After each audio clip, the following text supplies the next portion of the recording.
Good afternoon and welcome to News Live on Voice of Liberia from the nation capital Monrovia. This news is live on Voice of Liberia 89.7 in Kakata-Mangibi County, 90.7 in Bangabon County. It is also live via our online radio at www.voiceofliberiaradio.com. News Live is a 30 minutes of news, views, and information about Liberia and the rest of our own world. Today is April 16, 2024. I am Mafida Kama reporting this edition of news on our first development.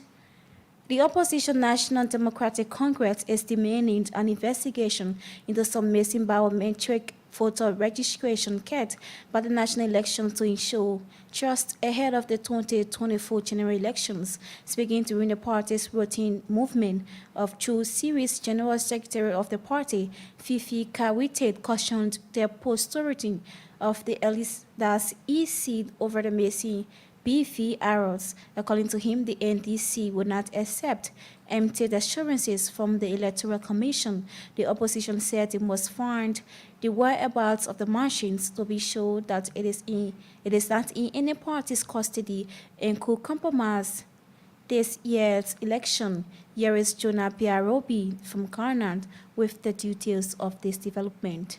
What exactly is the BVR, machine as it is being requested by the opposition National Democratic Congress so that it can be investigated?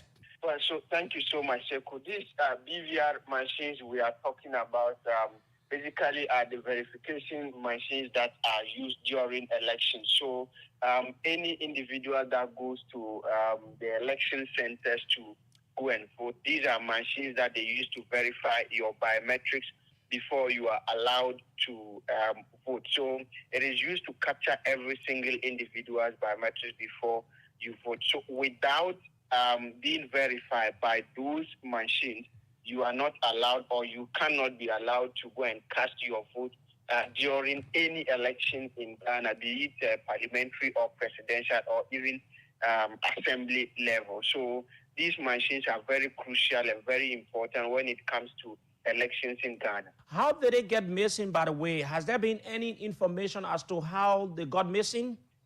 We haven't gotten any proper explanation from the Electoral Commission in Ghana. Well, what we have just been told is they issued, Parliament had summoned their leadership and they explained that after the elections they held, they did district assembly elections to elect various assembly members. And after that, some of these machines have not been returned to the national headquarters of the Electoral Commission. What are the reactions from Nigerians, and what do you think will happen if these machines are not found before the elections in Ghana? Most definitely, whoever actually is concerned about elections in Ghana is not happy about this development at all, because it is something that can compromise the credibility of the 2024, this current year election that will be held in December. In election, are also concerned that those verification machines need to be retrieved. The Speaker of the House of Representatives has threatened of primitive actions against individuals responsible for the leakage of the documents of assets declaration made by former President George Weah on the social media and the public.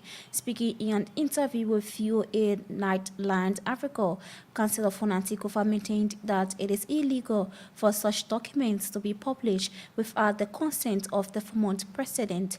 Public officials are required by law to declare their assets and liabilities to the Liberia Anti-Corruption Commission before taking and leaving office.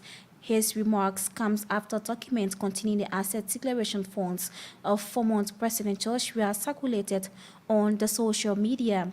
According to Speaker Kofa, the LACC officials are supposed to demonstrate high degree of confidentiality and integrity. Public officials to file a declaration of assets.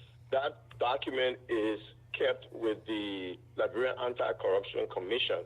And the law is it cannot be released to the public unless by the individual declarant or in a course of an investigation. all of a sudden we see floating in the social media President's WIA's asset declaration, which he did not authorize for public consumption.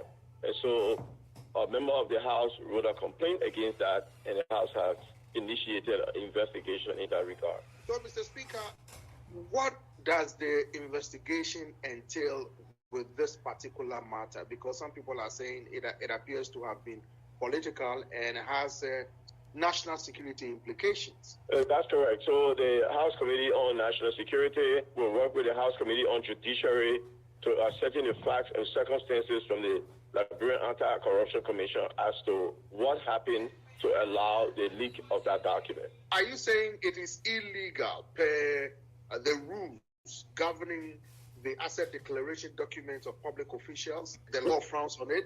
Yes, absolutely. You are free to publish your own asset declaration, and several people have done it. They filed their asset declaration and publish it, but you cannot, the government cannot release that document without authorization of the individual declaring, and that is what happened in this case. I understand some people have been summoned to appear before Parliament or a parliamentary committee beginning Tuesday. Talk to me about how this process goes. Okay, so the former Liberian Anti-Corruption Commission, the LATC, the former chairman, and the current chair has been summoned before the House to explain what they know about the leak of this document. After that, the matter will be forwarded to the Committee on National Security, the Committee on Judiciary, and any other committee the House may deem fit to fully and thoroughly investigate this matter, which will include calling of witnesses. So in the future, Mr. Speaker, will Parliament consider a measure that would make this more airtight due to what you said has national security implications to prevent future occurrences like this? Well, as far as we're concerned, it's difficult to make this kind of bad behavior airtight. This is the first time it has occurred since we instituted this asset declaratory regime in 2010. So it's been a while we've had this regime. It has never been leaked before. This is the first time. We are hoping that this is the last time, because if we discover who the culprits are, there will be severe punishment. What is the message here from Parliament to the public? The message to the public is that the integrity institutions must themselves uphold the highest standard of integrity. Yes, we encourage people to publish their assets for the public to see, but it is not the purview of the custodian of the asset declaration to do so, and especially when it's done surreptitiously in a manner and form as to suggest political motives, then we have to frown on that. The National Revenue Authority, thus the Liberia Revenue Authority, is set to adopt an interagency strategy to combat tax and financial crimes. The tax inspector without borders for criminal investigation workshop assessing Liberia's capacity to combat tax and financial crimes has concluded with a call for a whole-of-government approach as a practical way to deal with the meanings. The Tax Inspector Without Borders for Criminal Investigation workshop was sponsored by UNTP and OECD, and it identified 16 priority recommendations, including legal and legislative reforms and capacity-building initiatives aimed at strengthening Liberia's tax and financial crimes investigation capacities. UNTP expert Ms. Olivia Okelod, who facilitated the workshop, will spearhead the development of a comprehensive action plan from the recommendations to promote interagency collaboration in combating tax and financial crimes and enhancing revenue capacity. In his remarks on behalf of Commissioner General James W. Chalat Eddie Howard, LRA's Assistant Commissioner of Government and Non-Profit Division, lauded the initiative participants and partners. He emphasized that while recommendations have been made, the chief lies in implementing them to elevate Liberia's tax crime regime, leading to increased revenues and progress towards the 1 billion target or beyond. Howe stressed the need for a whole-of-government approach cannot be overstated and urge everyone to remain committed to fighting tax financial crimes to improve the country for all citizens. The workshop attracted 31 participants from various crimes investigation-related government agencies, including the Liberia Anti-Corruption Commission, General Auditing Commission, Liberia National Police, Liberia Immigration Service, Liberia Drugs Enforcement Agency, the Ministry of Finance and Development Planning, and the Financial Intelligence Agency. Representative Richard Nambekun says it is foolhardy on the part of some Liberians to claim that the fire incident has affected Senator Sir Joseph and Speaker Fonati Kofa is due to their political affiliation. About 2 months ago, that Mosarado County Senator and a ranking member of the opposition Coalition for Democratic Change, Sir Joseph, narrowly escaped death after his home was caught by fire, which eventually led to the destruction of his properties in Congo Town. Late Sunday evening, news broke on the various social media platforms as video footage showed the residence of Speaker Koffat, another ranking member of the CDC, caught by another fire disaster. By reports say there was no casualty reported so far. But speaking in an exclusive interview with this media entity, Monevia mobile phone, Representative Kun stressed that it is a total foolishness of those citizens to think that the two still meant fire victims because they support the CDC. According to him, there are many other Liberians who have suffered similar sad situations irrespective of their political link, noting that the incident is sad and a cause for nationalism and patriotism. The Mosarado County Electoral District No. 11 lawmaker indicated that the wave of fire incidents across the country is concerning. As such, it is unwise for anyone to politicize the matter. The other people are also victims, and not in the categories. They put are victims that did not happen in the street before. You saw them people that died before. They were not in the caliber. So we can't start politicizing anything of nature. It's just a matter of unfortunate situation looking at the outbreak of the electricity. Most of them come back with a high volume and velocity as a means to control things. And other things will be put in place to control. So nobody can politicize anything except they don't want to be or naive to the situation in the country. So all of people like in my district, 2-3 persons die from fire outbreak in other districts in most of other county, in other areas in other rural counties. We want to say because the fire outbreak goes to the specifically 2 members of high-ranking officials in government, so they want to president. No, I will not let us think in that direction. That's something that we're solving the problem and see how we can continue the thing for a period. Because who knows next? Anybody could be a casualty or victim for this fire disaster. Meanwhile, Representative Kun has expressed his sympathy with Speaker Koffat for his misfortune and pledged his support for extended investigators to come to Liberia and conduct the investigation. I want to sympathize with him that we just don't know what happened.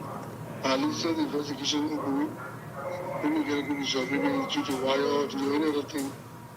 But it's very unfortunate at this time, especially I think it's so to get a building. The jail have fire cut on it in less than 2-3 hours. Not very bad.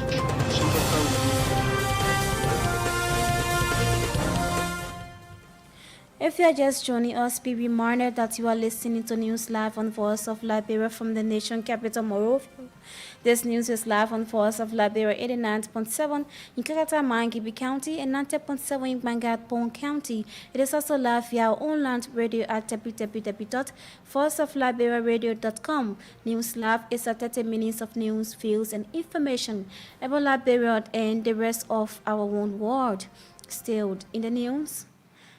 President of Sierra Leone, Dr. Julius Manda Bio, has presided over the signing of performance contracts between himself and cabinet ministers in a significant move aimed at ensuring accountability and efficiency in governance. The signing marks a commitment by ministers to deliver on manifesto promises and advance the government's agenda. At present, Sierra Leone is ranked as one of the unhappy places in the world with cost of living on the high. So what impact will such performance contracts have in the current economic state? John Whitfield, our Sierra Leone's correspondent, with more details. This news sounds very strange, but it is encouraging. I don't know how the president is sincere about this, where he's been able to sign or perform contracts with cabinet ministers within his government. Tell us more about this performance contract between the president and his ministers. And according to the president, the performance contract signing serves as a crucial mechanism for demonstrating their dedication to effectively fulfill their duties, and also it said their responsibilities when it comes to the issue of delivery as public servants. And also what will interest you is that he said that his government has clear objectives, and also they have what they call articulating strategies to achieve. And one way they believe that they could be held accountable and transparent is for him to set clear performance objectives so that each and every minister, whether the minister, whether the deputy minister, whether professional or political or administrative heads, must meet, especially within the term limits that they have been given. What exactly will the performance of these ministers focus on? And the big 5 game changers are: 1, feed salon, and this is an initiative to boost agricultural productivity. Remember, Sierra Leone is one of the many African countries that is blessed with arable lands, but yet still the high form of importation is done by Sierra Leone. Even our own produce are very expensive. So this is a very big initiative. Another also among the big 5 game changers has to do with human capital development. So this is talking about how they will nurture skills for the 21st century.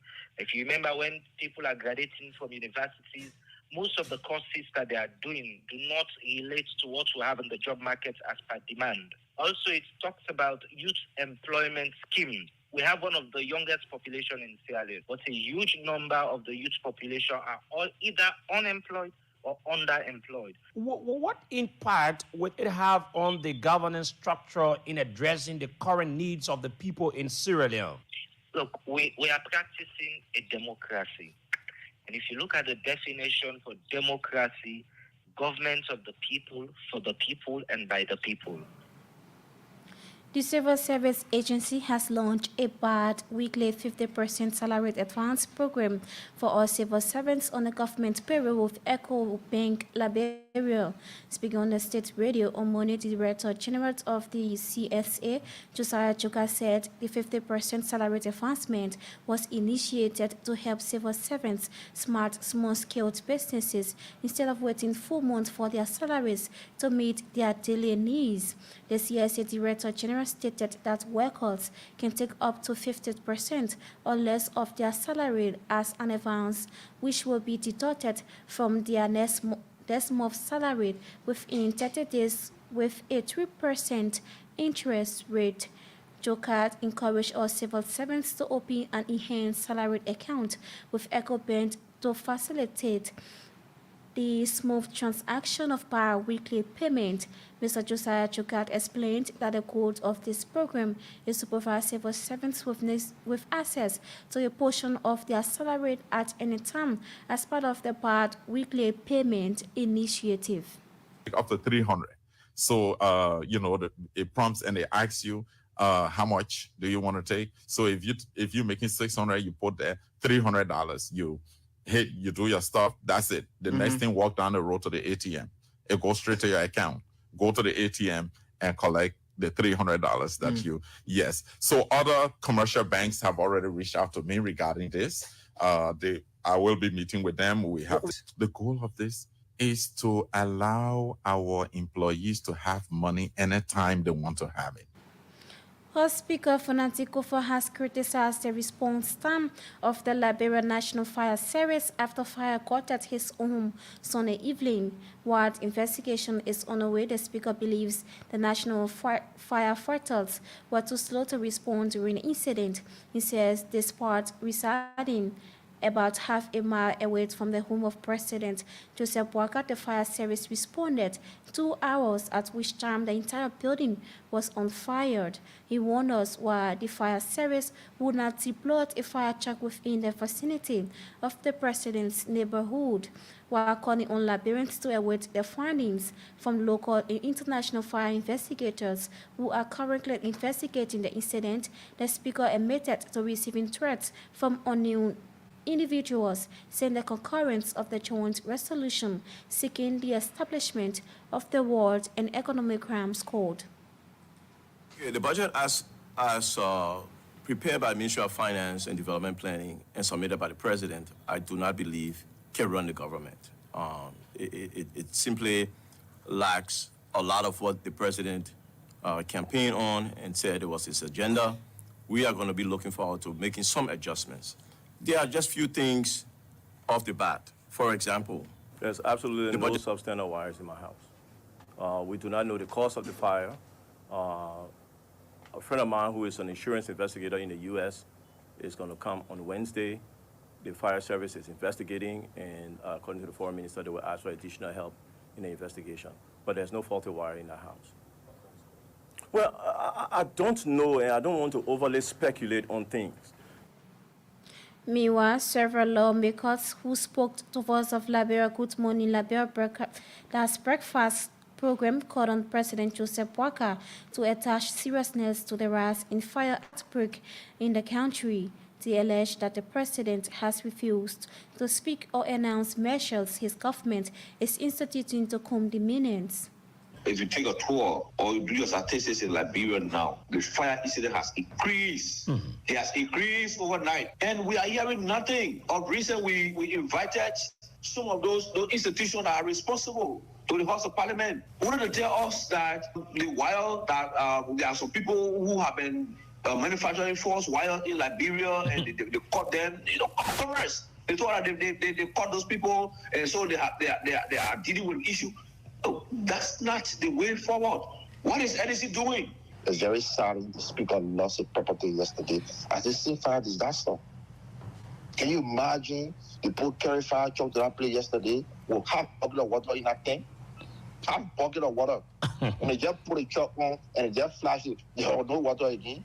They got to run back to Water Street to go find water before they can come back. Looking at the distance? Looking at the distance. To run to water, to run down to get water and come back, the house was down to arches. They were just on. And can you imagine the president lives that adjacent the speaker house? Who couldn't even come around. For God's sake, man. That poor politics aside. He's a neighbor.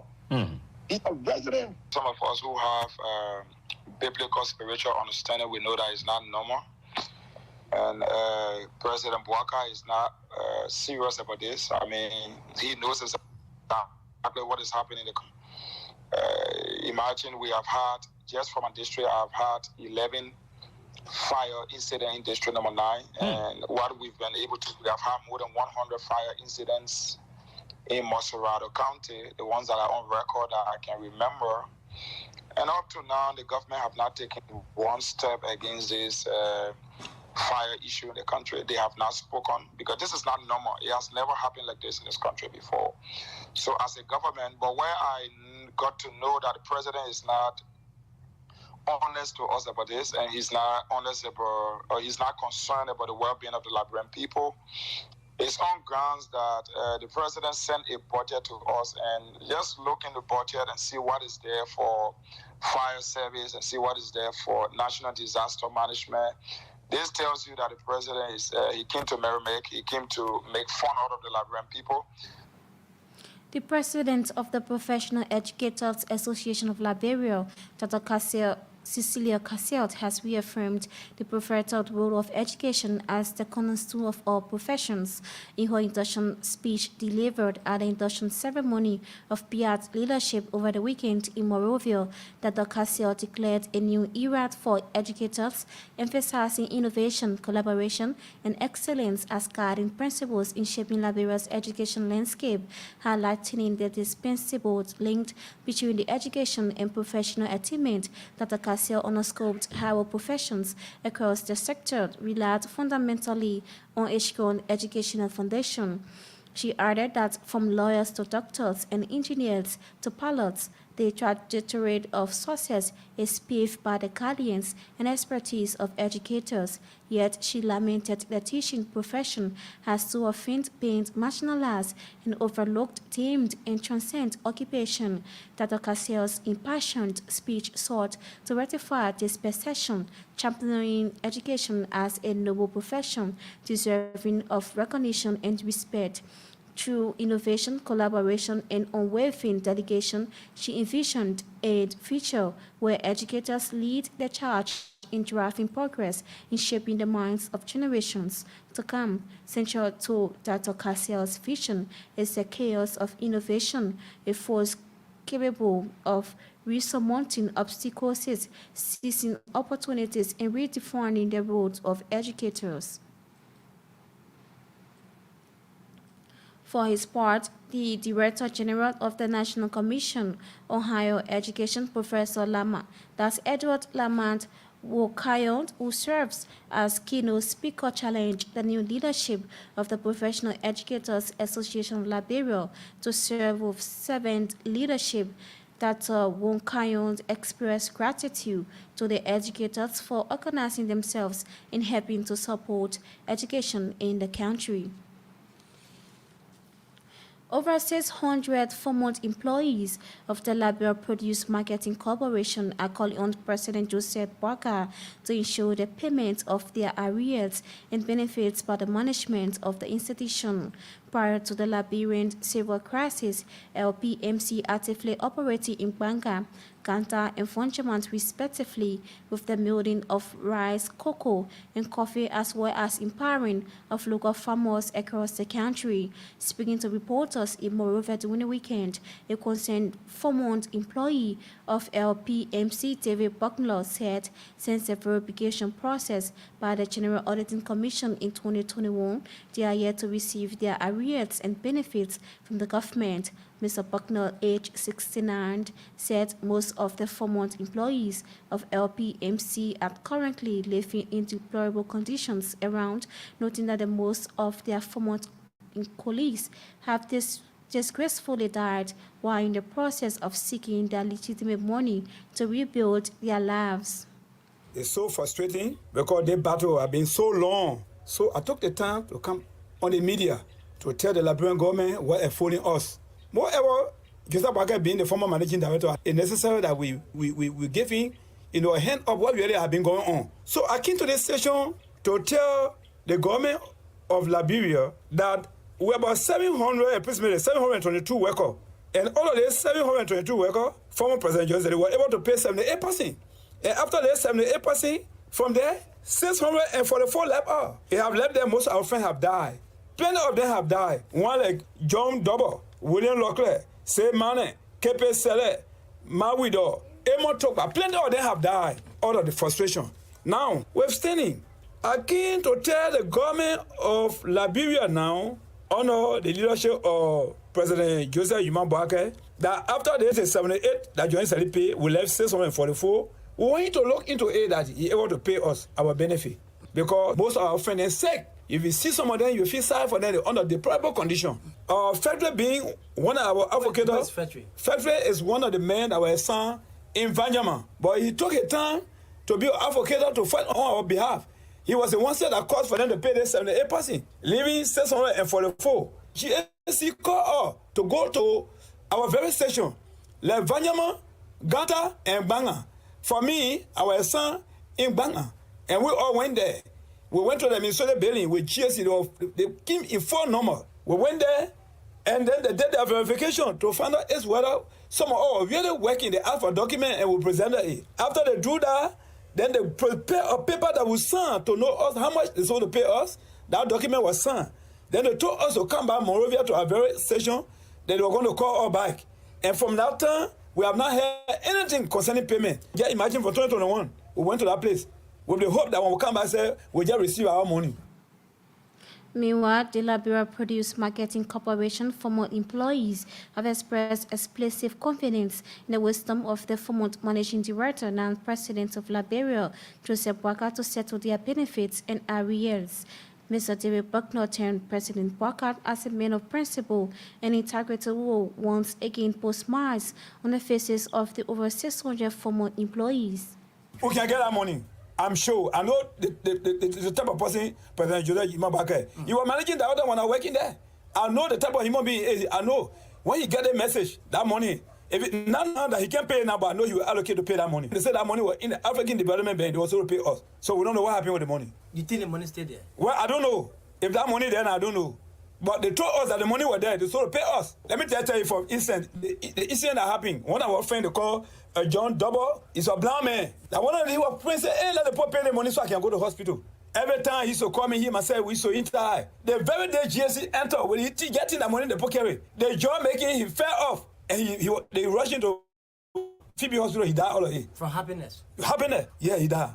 That's what happened. It's very serious, it's very serious. So we're asking the government of President Joseph Boakai, His Excellency, to see to A. Being a former managing director, you know the story, that he try by his own way, fee for us and pay all our money. We will get it. I'm very, very sure because I know who he is. During the time he was serving as managing director, he worked fully well with us and was satisfied with have no problem. Principal, he's a man when he tell you this, he mean it. When he tell you say this, he mean it, don't joke. If you don't follow it, you forget it. 644 will get our money. I'm sure the message reach him. Now he will get our money. It's our benefit, we work for it. The verification was done. We all work. We used to work day and night. First shift, second shift, third shift. We were mainly rice, cocoa, and coffee. We were on the maintenance crew. Those machines, when it break down, no sleeping. This is how we come to the end of News Live on Voice of Liberia from the nation capital Monrovia. For more news, log on to www.voiceofliberiaradio.com. Thanks for watching and listening to this edition of News Live on this radio. I am Mafida Kamara. Good afternoon.